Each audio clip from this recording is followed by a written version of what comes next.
히브리서 5장 7절로 10절 말씀 같이 보십니다. 신약성경 357페이지 히브리서 5장 7절로 10절 말씀입니다.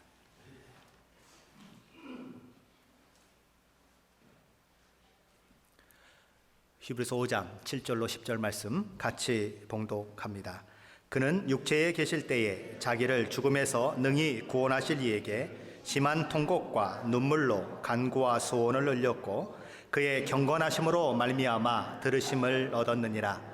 그가 아들이시면서도 받으신 고난으로 순종함을 배워서 온전하게 되셨은즉 자기에게 순종하는 모든 자에게 영원한 구원의 근원이 되시고 하나님께 멜기세덱의 반차를 따른 대제사장이라 칭하심을 받으셨느니라.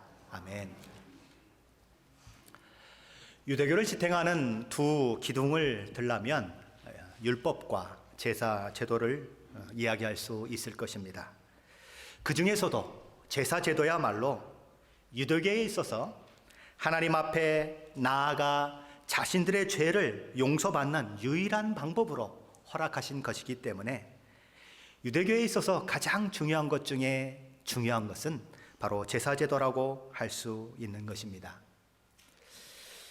당시에 아직 예수 그리스도를 믿는 믿음 가운데 들어오지 못했던 유대인들이 기독교를 향해서 여러 가지 이야기를 할 수밖에 없는 상황들이 만들어지는 것은 기독교를 도대체 이해할 수가 없는 것입니다. 도대체 새롭게 신흥 종교가 일어나기는 했는데 종교라면 마땅히 가져야 할 첫 번째 조건조차 갖추지 않는 그런 기독교가 지금 막 왕성하게 일어나고 있는데 도대체 이해가 안 가는 것입니다. 핍박이 주어져도 어려움이 와도 그것을 포기하지 아니하고 도망다니면서도 예수를 전하고 핍박을 받으면서도 예수를 전하고 도대체 이해가 안 가는 것입니다. 그들은 초대교회 그리스도인들을 향해서 이렇게 묻는 것입니다. 너희에게는 하나님 앞에 속죄 제사를 드릴 대제사장이 없지 않느냐? 그러니 너희 죄를 도대체 어떻게 용서받을 수 있는 거냐? 너희를 위해 하나님께 중보할 대제사장이 없으니 너희와 하나님 사이를 누가 연결해 줄 수 있단 말이냐? 세상의 어느 종교를 봐라. 저 원신이 믿는 종교 가운데도 신에게 제사를 드리는 그 제사장이 있지 않느냐? 그런데 어찌 너희 기독교에만 아무것도 없지 않느냐? 그러니 너희 종교가 도대체 뭐냐? 그 종교를 믿는다고 너희가 무슨 유익을 받을 수가 있느냐? 그런 이야기를 하는 것입니다. 그런 유대인들에게 히브리서 저자는 아니다. 우리에게는 이 땅의 대제사장과는 비교할 수 없을 만큼 아주 큰 대제사장이 계시다. 그 대제사장이 어떤 분이냐? 너희가 이 땅에 있는 대제사장이 있는데 그들에게 5가지 특징이 있지 않았느냐?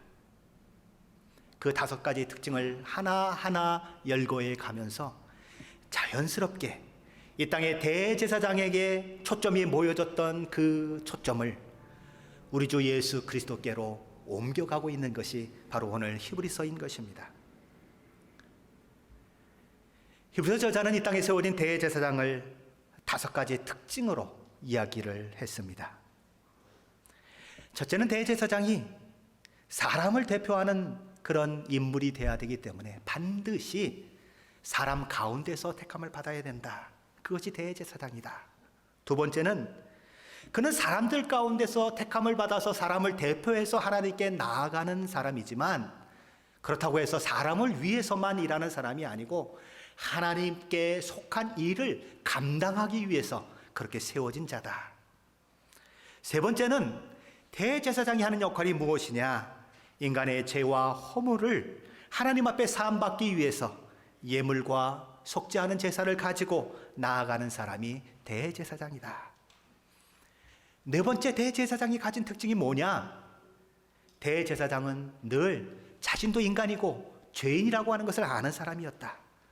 그래서 늘 넘어지고 깨어지고 실수하고 연약한 자기를 아는 사람이기 때문에 자기와 똑같은 그런 형편에 있는 연약한 사람들이 자기에게 왔을 때, 넘어지고 깨어지고 죄를 짓고 어려움을 당하는 사람들이 왔을 때 그것을 나도 그랬으니까 저 사람도 그랬겠지 하고 이해할 수 있는 사람이고 긍휼을 베풀 수 있는 사람이었다. 자, 그렇게 대제사장의 4가지 특징이 있는데 마지막 5번째는, 자, 그렇다면 대제사장은 아무나 될 수 있는 거냐?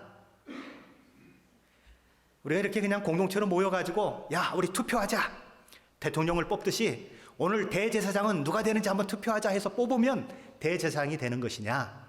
그게 아니라는 겁니다. 하나님께서 택하시고 지명하신 자만 대제사장이 될 수 있다. 그렇게 우리 히브리서 저자는 대제사장의 5가지 특징을 이야기하면서, 그러면서 이어지는 5절, 6절에서 이 땅에 대제사장으로 세워진 그 대제사장이 하나님의 그 지명하심과 부르심을 통해서 세워졌던 것처럼 우리 주 예수 그리스도께서도 그렇게 하나님께서 지명하여 불러 세우신 대제사장이라고 하는 것을 그렇게 만천하에 드러내고 있는 것입니다. 우리 한번 같이 찾아보십시다. 5장 5절 6절 말씀입니다. 같이 찾으셔서 한 목소리로 같이 읽겠습니다. 또한 이와 같이 그리스도께서 대제사장이 되심도 스스로 영광을 취하심이 아니요 오직 말씀하신 이가 그에게 이르시되 너는 내 아들이니 내가 오늘 너를 낳았다 하셨고, 또한 이와 같이 다른 데서 말씀하시되 내가 영원히 멜기세덱의 반차를 따르는 제사장이라 하셨으니. 이 땅의 제사장과 대제사장이 완벽하게 자신들의 그 직무를 잘 수행하고 이를 통해서 이스라엘 백성들 가운데 은혜와 또 축복을 그렇게 받도록 잘 인도해 갔다면, 그러면 이 대제사장 이외에 다른 대제사장은 필요하지 않았을 것입니다. 사무엘상 1장에 가보면 엘리 대제사장과 그의 아들들의 이야기가 나오고 있습니다. 아론의 반차를 쫓은 대제사장 엘리, 그리고 그 대제사장직을 이어서 가야 할 그 아들들이 있는데 그들은 그 제사장직에 완전히 실패한 모습으로 나타나는 것입니다. 그래서 사무엘상 2장 35절에서 하나님께서는 이런 예언의 말씀을 들려주고 계십니다. 내가 나를 위하여 충실한 제사장을 일으키리니 그 사람은 내 마음 내 뜻대로 행할 것이라. 내가 그를 위하여 견고한 집을 세우리니 그가 나의 기름 부음을 받은 자 앞에서 영구히 행하리라. 이 예언은 영원한 대제사장이신 우리 주 예수 그리스도의 그 인격과 사역 속에서 성취되었습니다. 유대인들은 초대 그리스도인들을 향해서 너희는 대제사장도 없고 제사 드리는 것도 없고 그럼으로써 무슨 신앙적인 유익을 만들어낼 수 있고 어떻게 너희 죄가 사함을 받을 수 있느냐 하고 비판했지만, 오히려 히브리서 저자는 그리스도인들에게는 유대인의 대제사장과는 비교할 수 없는 아주 큰 대제사장이신 우리 주님이 계시다. 그분께서 십자가에서 영원한 제사를 단번에 하나님께 드리심으로 전국적으로 유대인들이 그렇게 자부심을 느끼고 자긍심을 느끼고 그렇게 자랑으로 삼았던 구약의 제사 제도를 완전히 폐해버리셨다고 주장하는 것입니다. 이제는 더 이상 속죄 제사를 드릴 대제사장도 필요하지 아니하고 제사장도 필요하지 않다. 이 땅에 성육신 하시고 십자가에 달려 돌아가심으로 완전한 속죄를 단번에 이루신 우리 주님 때문에, 영원한 대제사장이신 우리 주님이 오셨기 때문에 그 속죄 사역의 예표이고 상징이었던 것들, 제사제도나 대제사장이나 제사장이나 하는 이 모든 것들이 다 이제는 필요 없게 되었다, 그러는 것입니다. 군대를 다녀오신 분들은 예행 연습이 무엇인지를 아실 것입니다. 사단장이 예하 부대를 방문하게 되거나 아니면 무지무지하게 큰 그런 행사가 있어서 나라의 대통령이 부대를 방문하게 되면 반드시 예행 연습을 하게 되어 있습니다. 미리 연습하는 것입니다.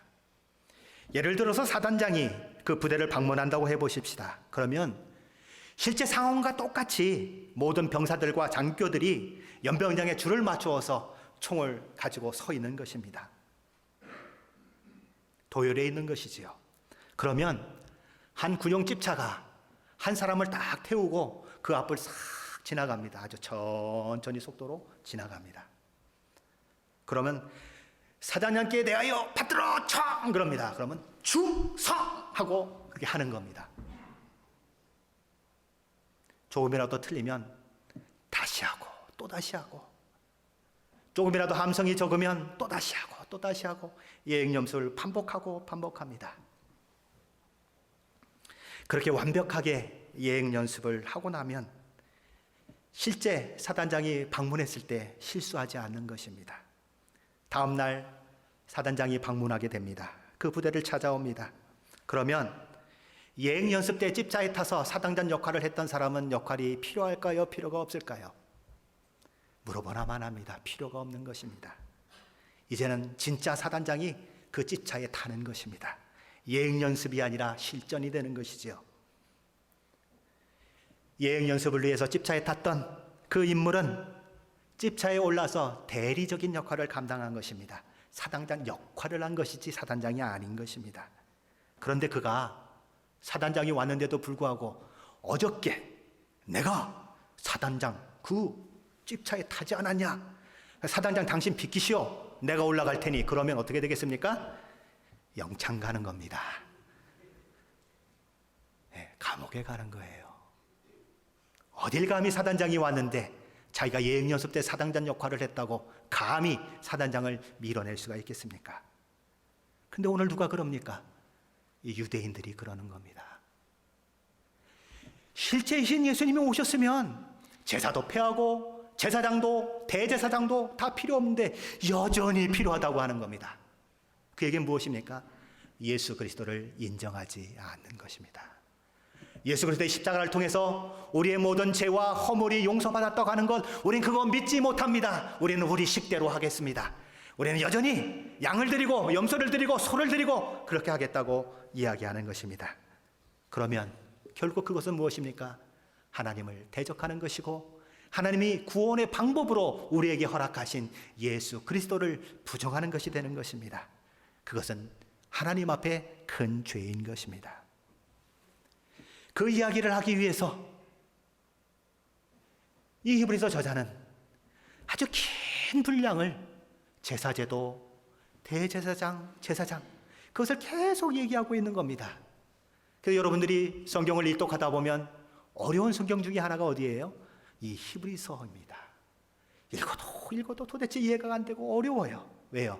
제사제도, 대제사장, 제사장에 대한 얘기들이 끊임없이 반복되는데 왜 이걸 그렇게 끊임없이 반복하는지 이해가 우리는 안 되는 겁니다. 이런 배경에서 히브리서 저자는 이야기하고 있는 것입니다.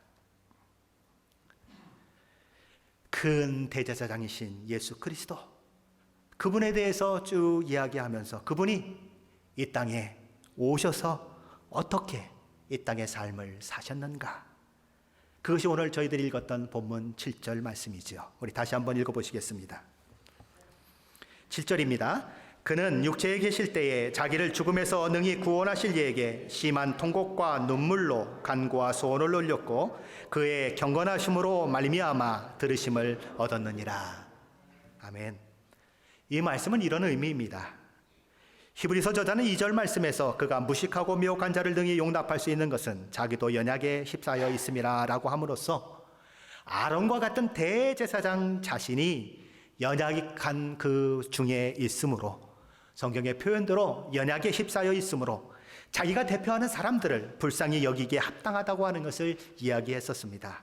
그것과 똑같이 성자 하나님께서는 대제사장의 직무를 감당하러 이 땅에 오셨지만, 물론 우리 주님과 이 땅에 있는 대제사장을 비교하면 다른 부분이 있다고 했습니다. 다른 부분이 뭐죠?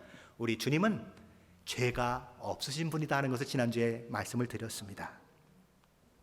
그렇게 죄가 없는 분이지만 그럼에도 불구하고 우리와 같이 똑같은 연약함을, 육체를 가지신 분으로서 다 경험하신 분이기 때문에 이 땅의 대제사장이 자기와 비슷한 사람들을 이해하고 긍휼히 여길 수 있었던 것처럼 우리 주님도 우리를 긍휼히 여기고 또 우리를 불쌍히 보며 우리에게 대해서 은혜를 베풀 수 있는 그 아주 넓은 마음을 가지고 계신 분이다 하는 것을 이야기하고 있는 것입니다.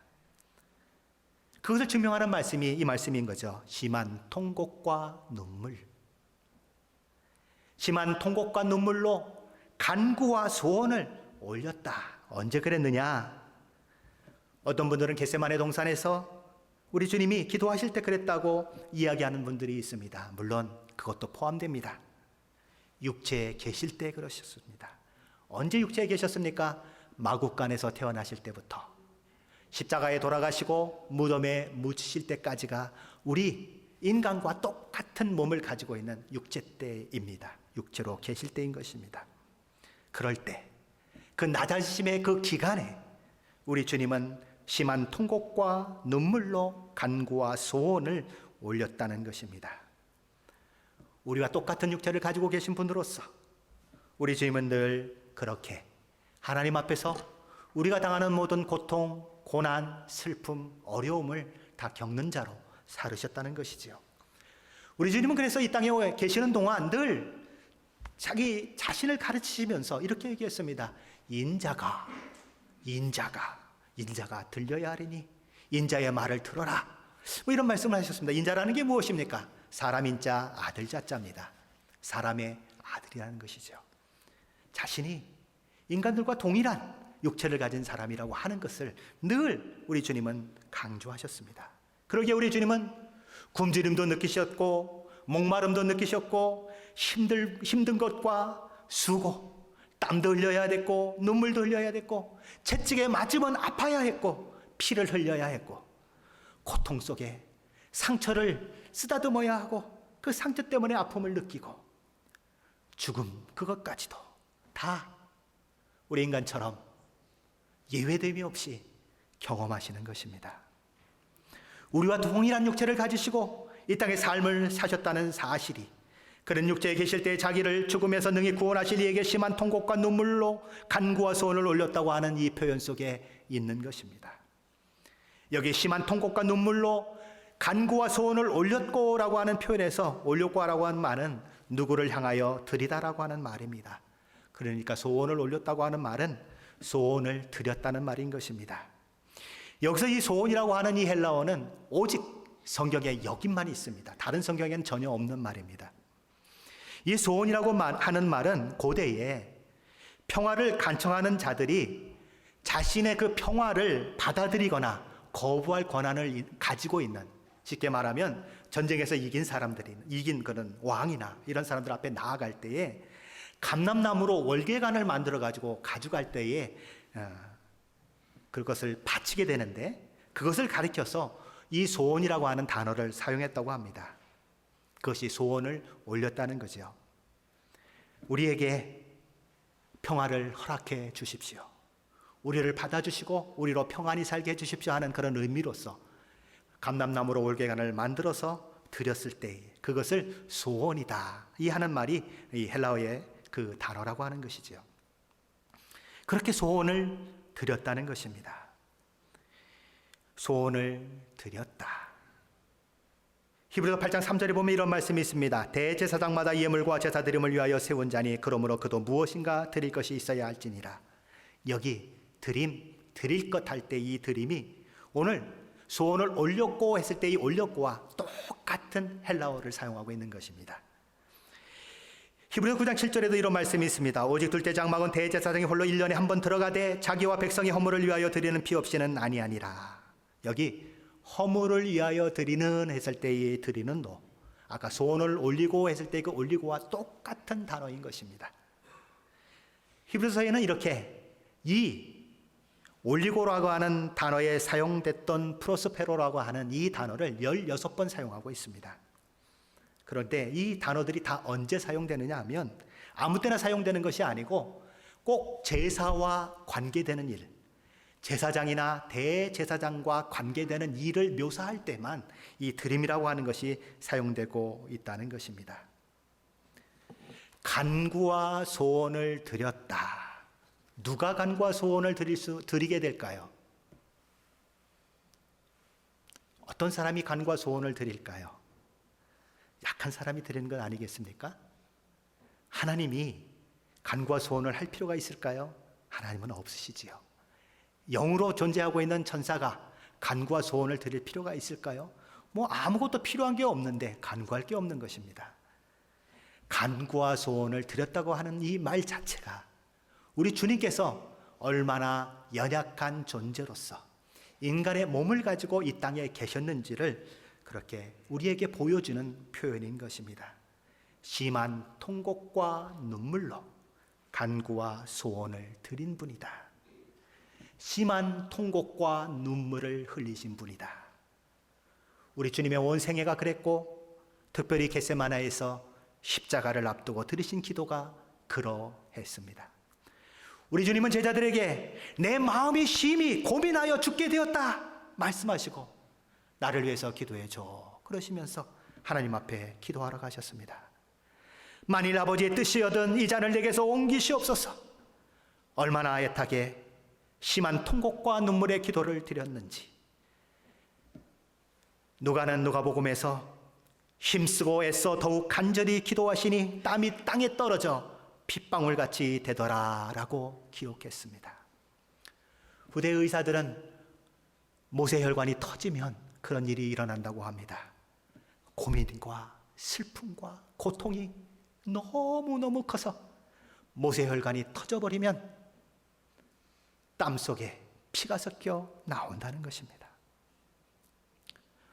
우리가 지은 죄, 우리가 받아야 할 모든 저주를 다 자원하여 담당하시고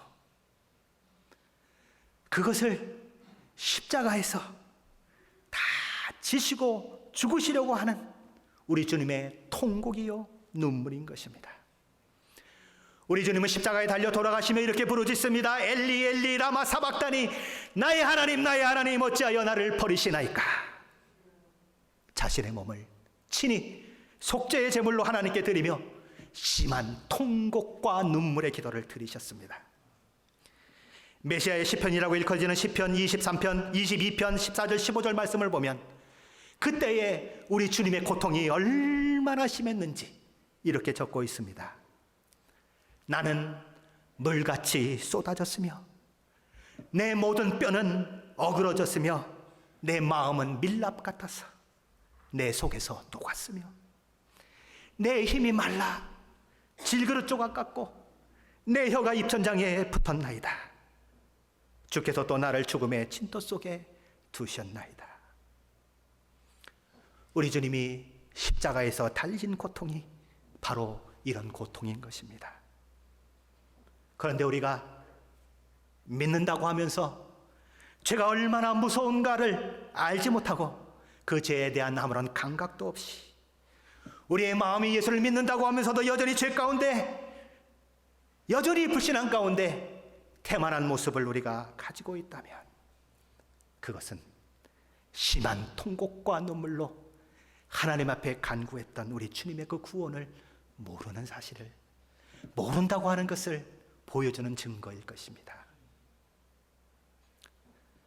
그 예수님이 어떻게 그 고통을 감당했는데 어찌 내가 그를 믿는다고 하면서 죄를 마음껏 짓고 죄를 즐길 수가 있겠습니까? 그럴 수 없는 것입니다. 물론 넘어질 수 있습니다. 실수할 수 있습니다. 어쩔 수 없이 죄를 질 수는 있습니다. 그러나 즐겁게 죄를 질 수는 없는 것입니다. 오늘 본문 8절, 10절 말씀을 다시 한번 읽어보겠습니다. 히브리서 5장 8절로 10절 말씀입니다. 같이 한 목소리로 봉독합니다. 그가 아들이면서도 받으신 고난으로 순종함을 배워서 온전하게 되셨은즉 자기에게 순종하는 모든 자에게 영원한 구원의 근원이 되시고 하나님께 멜기세덱의 반차를 따른 대제사장이라 칭하심을 받으셨느니라. 아멘. 여기 이런 표현이 있습니다. 받으신 고난으로 순종함을 배워서 온전하게 되셨은즉. 받으신 고난으로 순종함을 배워서 온전하게 되셨다는 이 표현은 종종 마치 우리 주님께서 고난으로 순정함을 배우지 않으셨다면 온전하게 되지 못했을 것이라고 하는 생각하는 그런 오해를 낳는 말씀입니다. 우리 주님께 어떤 결함이 있으시고 부족한 것이 있으셔서 고난을 통해서 순정함을 배워야만 그래야 온전하게 된다고 하는 그런 이해는 본문이 의도하는 바가 전혀 아닌 것입니다. 우리 주님께서는 성부 하나님의 뜻을 이루시고 이해하시는 일에 지혜나 능력이나 도덕적으로 어떤 결함도 없는 분이신 것입니다. 모든 일에 우리와 똑같이 시험을 받으시니로되 죄는 없으시니라 이미 히브리서 저자는 선포했었습니다. 예수님께서는 인간을 대표하는 대제사장이 되어 우리의 구원하시고 우리를 하나님께 드리기 위해서 우리의 자리에까지 내려오셨습니다. 심한 통곡과 눈물의 기도를 드려야 하는 인간의 연약한 자리, 우리의 처지까지 오신 것이 우리 주님이 받으신 고난입니다. 예수님께서 우리를 이해하시기 위해서 우리 편이 되어주시기 위해서 오신 것이 주님이 받으신 고난인 것입니다. 우리를 위한 대제사장이 되시기 위해서 우리의 고난의 자리까지 찾아오신 그분, 그것이 예수 그리스도의 고난인 것입니다. 갈라디아서 4장 4절 5절은 이런 이야기를 우리에게 들려주고 있습니다. 때가 차면 하나님이 그 아들을 보내사 여자에게 나게 하시고 율법 아래에 나게 하신 것은 율법 아래에 있는 자들을 속량하시고 우리로 아들의 명분을 얻게 하려 하심이라. 하나님께서 어떤 분이십니까? 율법을 제정하신 분이시고 규칙을 정하신 분이십니다. 율법을 스스로 만드셔서 인간들에게 이것이 너희가 지켜야 할 율법이고 너희가 지켜야 할 규례다, 규칙이다 그러고 제시해 주신 분이십니다. 우리 예수님은 어떤 분이십니까? 성자 하나님이십니다. 율법을 순종해야 되는 자가 아니고 율법을 제정하고 만들고 너희가 마땅히 이 율법을 지켜야 될 자들이라고 얘기해야 할 뿐입니다. 그런데 그 예수님이 인간을 오시니까 어떻게 됩니까? 율법의 제정자요 규칙을 만들어야 할 그 분이 이제는 율법 아래에 들어가 버리는 것입니다. 율법을 순종하는 자, 율법의 규칙을 지켜야 하는 자가 되어버린 것입니다. 그것이 성자 예수님이 이 땅에 오신 고난인 것입니다. 하나님의 자리를 내어놓으시고 우리 인간의 모습으로 이 땅에 오신 우리 주님의 고난인 것입니다. 성자 하나님께서 이 땅에 성육신 하시되 억지로 오지 않으셨습니다. 떠밀려서 오신 것이 아닙니다. 하나님께서 인류를 구원해내시고자 하시는 그 뜻과 계획을 가지고 계신 것을 아시고 자원하여 아버지 내가 가겠습니다 그러고 오신 것입니다. 그러니 우리 주님의 순종은 태어날 때부터 이루어진 것입니다. 요한복음 10장 17절 18절 말씀해 보면 우리 주님이 십자가를 지심도 자원함으로 비롯된 것이라고 이야기합니다. 우리 주님이 이렇게 말씀하셨습니다. 내가 내 목숨을 버리는 것은 그것을 내가 다시 얻기 위함이니 이로 말미암아 아버지께서 나를 사랑하시느니라. 이를 내게서 빼앗는 자가 있는 것이 아니라 내가 스스로 버리노라. 나는 버릴 권세도 있고 다시 얻을 권세도 있으니 이 계명은 내 아버지에게서 받았노라 하시니라. 우리 주님께서 십자가에 죽으신 것은 누가 우리 주님의 목숨을 우리 주님이 싫어하시는데도 불구하고 빼앗아서 죽게 하신 것이 아닙니다. 우리 주님은 언제든지 그 십자가를 거부할 수 있고 죽지 않을 수 있는 그런 분이셨습니다. 그런데도 불구하고 저와 여러분을 위하여 십자가의 자원에서 달려 죽으시는 것입니다. 모든 고난, 모든 권세 이것들이 다 우리 주 예수 그리스도께 있었지만 우리 주님께서는 우리의 구원을 이루어내시기 위해서 십자가에 기꺼이 죽는 것을 감당하셨다는 것입니다. 그러므로 받으신 고난으로 순종함을 배워서 온전하게 되셨다고 하는 이 말은 우리 주 예수 그리스도께서 마치 고난을 통해서 순종하는 데 이루었다고 하는 그런 의미가 아니고 우리 주님께서 처음부터 아버지 하나님께 순종하셨으며 그 순종하심의 과정을 통해서 고난을 받았다는 의미로 우리는 받아야 하는 것입니다. 우리 주님께서는 자원하여 이 땅에 오사 수많은 고난을 당하시고 어려움을 당하셨지만 그럼에도 불구하고 이스라엘 백성이 광야 가운데서 실패했던 것처럼 불순종의 자리에 있지 아니하고 끝까지 수많은 고난과 고통과 어려움과 눈물과 슬픔이 있었음에도 불구하고 심지어 십자가에 못 박혀 죽으면서 엘리 엘리 라마 사박다니 나의 하나님 어찌하여 나를 버리셨나이까 그 처절한 고백을 하는 그 자리까지 가시면서도 순종하셨다 이야기입니다. 끝까지 순종하셨습니다. 우리와 동일한 육체를 가지셨습니다. 우리와 동일한 연약함을 가지고 계셨습니다. 그럼에도 불구하고 하나님의 그 율법과 하나님이 요구하시는 의의 모든 요구를 다 온전히 이루어내신 분이 우리 주님이신 것입니다. 우리 주님이 이 땅에 사는 삶은 마치 인큐베이터에서 아기가 자라는 것처럼 그런 환경에서 자란 것이 아닙니다. 그분이 하나님의 아들이기 때문에 나는 못으로 찔리면 100만큼 아프고 그분은 10만큼 아픈 것이 아닙니다. 똑같이 아픈 것입니다. 똑같은 육체를 가지고 계십니다. 똑같은 고민과 어려움을 가지고 계신 것입니다. 그 조건과 그 정황 속에서 우리 주님은 사셨다는 것이지요. 우리 모든 인생은 우리가 이미 살펴보았던 것처럼 이스라엘의 그 광야의 그 삶 속에서 이스라엘의 그 모든 신앙의 모습은 늘 실패하고 넘어지고 불순종의 자리에 있을 수밖에 없는 그런 상황을 만들어냈지만 우리 주님은 인간이 실패한 그 자리, 참담하게 자기의 실패를 경험할 수밖에 없는 그 자리에서 그 똑같은 환경 가운데서 아니 우리가 당하는 모든 것들보다 더 고난스럽고 힘들고 어려운 그 상황 속에서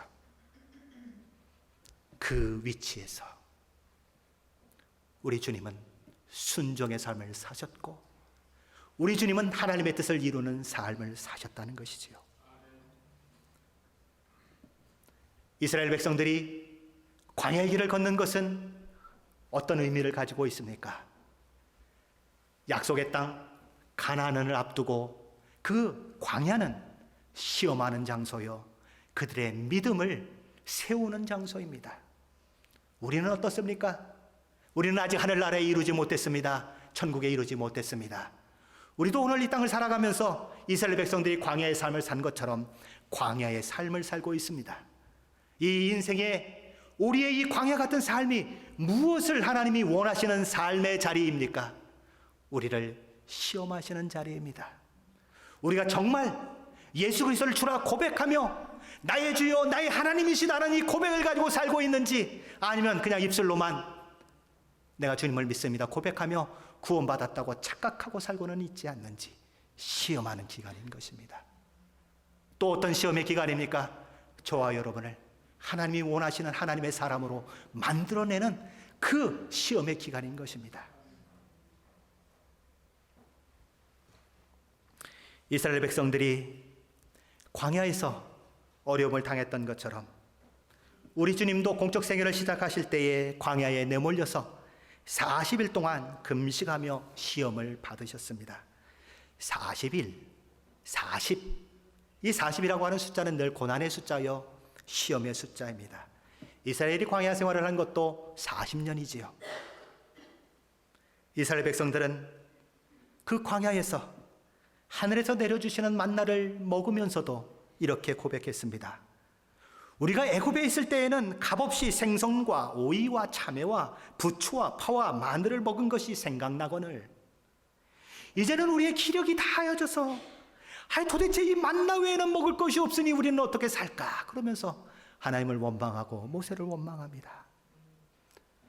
우리 주님도 이 광야에서 40일 동안 시험을 받으시면서 똑같은 문제에 부딪힙니다. 40일을 굶주리셨습니다. 물도 안 드셨습니다. 얼마나 배가 고프셨겠습니까? 하나님의 아들이니까 된다고요? 그런 소리 하지 마십시오. 우리하고 똑같은 몸입니다. 사탄이 그러죠. 야, 너 하나님의 아들이라며 이 떡으로 떡이 아니죠. 이 돌로 떡을 만들어서 먹으면 되잖아. 뭐 못할 거 없다며. 그러고 유혹하는 겁니다. 예수님이 이렇게 말씀하시죠. 사람이 떡으로만 사는 것이 아니요 하나님의 입으로부터 나오는 모든 말씀으로 살 것이라. 우리 인생이 떡으로만 사는 건 아닙니다. 하나님의 말씀으로 살아야 하는 것입니다. 그것을 우리에게 가르쳐주기 위해서 먹을 만나가 있어도 아이고 기운 빠져 그러면서 원망했던 이스라엘 백성과 같이 하지 아니하시고, 먹을 것 하나 없고 굶주려서 너무 허기지고 어려운데 그럼에도 불구하고 사탄의 그 유혹을, 시험을 거부하고 사람이 떡으로만 사는 것이 아니요 하나님의 말씀으로 살아야 한다, 그렇게 말씀하시며 그 시험을 이기신 것입니다. 우리보다 더 많은 시험을 당하시고 더 어려움을 당하셨지만 예수님은 그 모든 시험을 다 이겨내셨습니다. 생각이나 말이나 행동이나 그 어떤 것에서도 범죄하지 않으셨습니다. 모든 상황 가운데서, 모든 처지 가운데서 하나님의 뜻을 온전히 순종하며 그렇게 살으셨습니다. 그러게 예수님은 자신을 비난하는 사람들 앞에서 이렇게 말씀하실 수 있었습니다. 너희 중에 누가 나를 책잡겠느냐. 예수님이 고소되고 로마의 총독 앞에 섰을 때 빌라도가 그를 신문하지요. 여러 가지를 묻습니다. 어떤 죄가 있는지 살펴봅니다. 빌라도가 나와서 이렇게 얘기합니다. 나는 그에게서 아무 죄도 찾지 못하노라. 그 백전노장에 빌라도가 예수님은 무죄다 선포합니다. 우리와 같이 동일한 육체를 가지셨지만, 우리보다도 혹독한 환경 가운데 있으셨지만 우리 주님은 죄 없는 분으로 이 땅을 사셨습니다. 그것만으로도 우리 주님은 하나님께서 충분히 받으실 만한 자격이 있는 분이십니다. 그런데 우리 주님은 거기서 멈추지 아니하시고 자기 몸을 십자가에 내어주심으로 하나님께서 우리를 구원하기 위한 그 구원의 계획과 모든 섭리들을 다 이루어내시는 것입니다. 그래서 십자가에 죽는 자리까지 가시는 것입니다. 온 인류의 죄를 짊어지시고 십자가에서 죽으시는 것입니다. 그러므로서 우리 주님은 모든 의를 이루십니다. 우리의 영원한 구원의 근거가 되시고 근원이 되셨습니다. 그것이 오늘 말씀이지요. 온전하게 되셨은즉 자기에게 순종하는 모든 자에게 영원한 구원의 근원이 되시고 하나님께 멜기세덱의 반차를 따른 대제사장이라 칭하심을 받으셨느니라 인 것입니다. 저와 여러분은 무엇을 근거로 하나님의 보좌 앞에 설 수 있겠습니까? 의롭게 살으셨습니까? 하나님, 나 이 정도 되면 천국에 갈 수 있지 않습니까? 그럴 수 있으십니까? 하나님이 저를 향해서, 여러분을 향해서 왜 내가 너를 하늘나라에 들여보내야 되지? 하고 물으시면 뭐라고 대답하시겠습니까? 내가 그래도 다른 사람보다 괜찮지 않습니까? 내가 그래도 좀 잘 살지 않았습니까? 그렇게 얘기하시겠습니까? 이사야서 64장 6절은 이렇게 선언합니다. 우리는 모두 부정한 자와 같고 우리의 모든 의는 더러운 옷과 같습니다. 우리가 기껏 잘했다고 내세우는 우리의 의는 더러운 옷과 같다는 것입니다. 농마 조각에 불과하다는 것이지요. 그걸로는 천국에 갈 방법이 없습니다. 그걸 가지고 하나님 앞에 나아가서 나 이 정도 되면, 어림없는 소리 하지 마십시오. 안 되는 것입니다. 저와 여러분에는 천국에 들어갈 의로움이 전혀 없는 자들입니다. 우리는 의롭지도 않고 의로울 수도 없는 존재라고 하는 것, 그것을 인정하셔야 하는 것입니다. 정말 내가 의롭지도 않고 의로울 수도 없는 존재라고 하는 것을 정말 내가 깨달았다면, 정말 나의 존재가 그렇게 하나님 앞에 저주와 멸망을 받을 수밖에 없는 존재임을 절감한다면 우리는 우리 주님께 우리의 손을 내밀지 않을 수가 없는 것입니다. 주님, 난 주님 없으면 아무것도 주장할 수 없는 자입니다.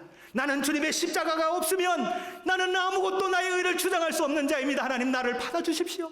제발 나를 받아주십시오. 이래야 옳은 것입니다. 내가 교회에 나와준다고요? 아우, 이런 소리가 어디 있습니까? 우리 주님께서 피 흘려 이루신 그 의를 힘입지 않고는 아무도 죄로부터 깨끗함을 받을 수 없고 구원에 이룰 수 있는 사람은 없습니다. 오직 우리 주님만이 구원의 근거이신 것입니다. 내가 곧 길이요 진리요 생명이니 나로 말미암지 않고는 아버지께로 올 자가 없느니라. 그러니 오늘 주님 앞에 여러분의 마음을 여셔야 하는 것입니다. 여러분의 죄인됨을 고백하시고 내게 아무런 의의가 없다고 하는 것을 고백하시고 하나님 나라에 들어갈 수 있는 자격이 하나도 없다는 것을 고백하시고 주님의 십자가의 은혜가 내게 필요합니다. 주님이 피 흘리신 그 십자가의 놀라운 보혈의 은혜가 내게 필요합니다. 그것이 없이는 나는 살 수가 없습니다. 생명을 가질 수가 없습니다. 그것을 고백하며 오늘 여러분을 향해 들려지는 이 복음의 메시지를 마음을 열고 마음에 받아들이셔야 되는 것입니다.